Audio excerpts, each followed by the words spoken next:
افغانستان کے قدیمی روایتی کھیلوں میں ایک بزکشی بھی شامل ہے جس میں گھڑ سوار ٹیمیں حصہ لیتی ہیں۔ بزکشی کھیلنے والے گھڑ سواروں کو چپ انداز کہا جاتا ہے اور اس کھیل میں سدھائے ہوئے گھوڑوں پر سوار کھلاڑی ذبح کیے گئے بکرے یا بچڑے کو زور بازو سے اٹھا کر گول کے دائرے میں پہنچاتے ہیں۔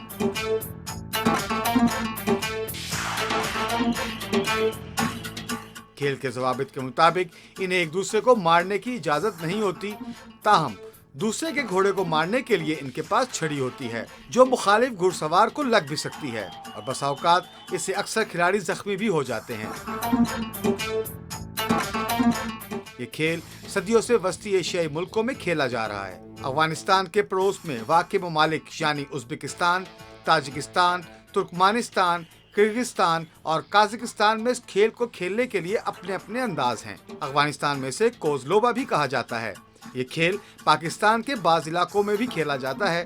1996 سے 2001 تک طالبان کے پہلے دور حکومت میں اس کھیل پر پابندی عائد کر دی گئی تھی اور خدشہ تھا کہ اس بار بھی طالبان کے اقتدار میں آ جانے کے بعد اس قدیم کھیل کو دوبارہ روک دیا جائے گا، مگر ایسا نہیں ہوا۔ افغان عبوری حکومت نے نہ صرف اس کھیل کی اجازت دی بلکہ ایک لیگ کا بھی انعقاد کرایا جس میں 16 صوبائی ٹیموں نے حصہ لیا۔ رواں سال بزکشی لیگ کا فائنل قندھار اور قندوز کے درمیان کھیلا گیا اور تماشائیوں کی بڑی تعداد بھی فائنل سے محظوظ ہوئی۔ بزکشی کے تیسرے لیگ کے فائنل میں قندھار نے قندوز کو ہرا کر ٹائٹل اپنے نام کیا۔